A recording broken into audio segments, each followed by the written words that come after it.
पाठ 9। साक्षी पहुंची चांद पर। साक्षी को कहानी सुनना बहुत अच्छा लगता था। वह सोने से पहले रोज एक कहानी सुनती थी। एक दिन वह खिड़की से चांद को निहार रही थी। चांद को देखकर वह बहुत प्रसन्न हुई। तभी वहां माँ आ गई और बोली, साक्षी बेटी, अब बहुत देर हो गई है, चलो सो जाओ। साक्षी बोली, नहीं माँ, अभी थोड़ी देर में सो जाऊंगी। देखो ना, कितना सुंदर है चांद, बिल्कुल गोल और चमकीला। माँ बोली, हाँ बेटी, आज पूर्णमासी है, इसलिए तुम्हें चांद गोल रुपहला दिखाई दे रहा है। साक्षी ने कहा, हाँ माँ, आज हमारी कक्षा में भी अध्यापिका ने चांद के बारे में पढ़ाया था। मुझे बहुत मजा आया माँ, मैं भी चांद पर जाना चाहती हूँ। माँ बोली, हाँ हाँ बेटी, यदि तुम मन लगाकर पढ़ाई करोगी तो अवश्य ही अपने इरादे में सफल हो जाओगी। सच माँ? साक्षी ने उत्साह से पूछा। हाँ हाँ, क्यों नहीं? माँ ने उसके सिर पर प्यार से हाथ फेरते हुए कहा। साक्षी खुशी खुशी माँ की गोद में सिर रखकर लेट गई। उसने बहुत देर तक माँ से चांद और सितारों की कहानी भी सुनी। कहानी सुनते सुनते उसे नींद आ गई और वह सपनों की दुनिया में खो गई। उसके सामने रंगों के दायरे बनने लगे, खूब सारे रंग, लाल, पीले और नीले।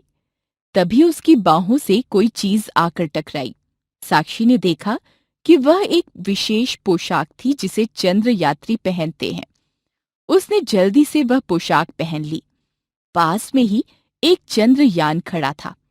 उसमें से एक सीढ़ी निकली तो साक्षी ने सीढ़ी से उसमें प्रवेश किया। तभी यान में जोर से आवाज हुई, घर घर, और यान चांद की ओर उड़ने लगा। रास्ते में उसने देखा कि चांद बड़ी शान से चमक रहा था।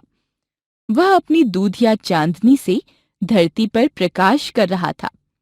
साक्षी को चंद्रमा के ठंडे ठंडे प्रकाश में नीले रंग की धरती बहुत खूबसूरत दिखाई दे रही थी। कुछ ही देर में चंद्रयान चंद्रमा पर पहुंच गया। यान के रुकते ही सीढ़ी बाहर निकली। साक्षी सीढ़ी से उतरकर चंद्रमा की सतह पर पहुंच गई। जैसे ही साक्षी ने चंद्रमा की धरती पर कदम रखा तो वह हैरान रह गई। उसने देखा कि वहां तो बिल्कुल अंधेरा है। तभी उसे याद आया कि उसकी विज्ञान अध्यापिका ने बताया था कि चंद्रमा का अपना प्रकाश नहीं है, वह तो सूर्य के प्रकाश से ही चमचमाता है। फिर वह थोड़ा आगे चली तो वहां उसे खूब सारे गड्ढे दिखाई दिए। चांद पर न पेड़ पौधे थे, न ही पशु पक्षी। वहां की धरती ऊबड़ खाबड़ थी। वीरान चांद को देखकर साक्षी आश्चर्यचकित थी। इतने में उसे एक भारी आवाज सुनाई दी, कौन हो तुम? आवाज सुनकर साक्षी डर गई। फिर संभलते हुए बोली, मैं साक्षी हूँ, आप कौन हैं? मैं चंद्रमा हूँ, मुझे देखकर सभी प्रसन्न होते हैं। बच्चे मुझे चंदा मामा कहकर पुकारते हैं। तुम धरती के कौन से भाग से आई हो? क्या तुम मुझे वहां के बारे में बता सकती हो? उसने कहा। साक्षी बोली, हाँ हाँ, क्यों नहीं, मेरा संबंध भारत से है। हमारी धरती बहुत ही सुंदर है।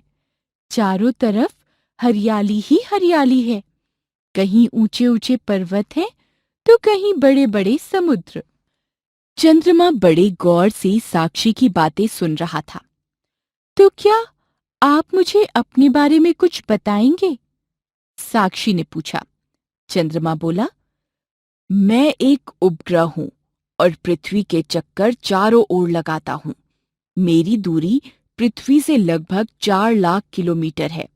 जानती हो, सबसे पहले मेरी धरती पर किसने कदम रखा था?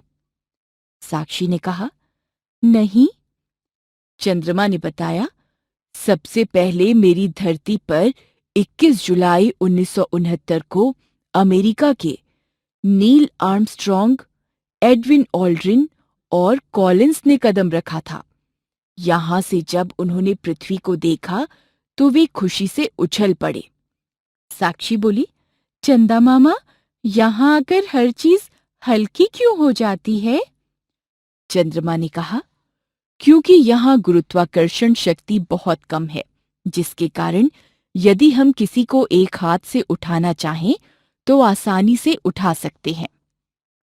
साक्षी को चंद्रमा की बातें सुनकर बहुत अच्छा लगा, परंतु अब उसे घर की याद आने लगी।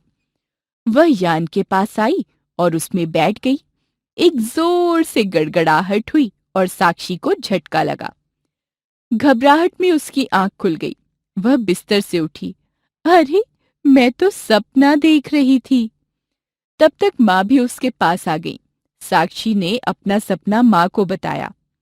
माँ ने साक्षी को प्यार किया और कहा, बेटी, निसंदेह यह सपना था, पर मुझे विश्वास है कि यदि तुम इसी प्रकार मन लगाकर पढ़ाई करती रही तो तुम्हारा चांद पर जाने का सपना अवश्य ही साकार होगा।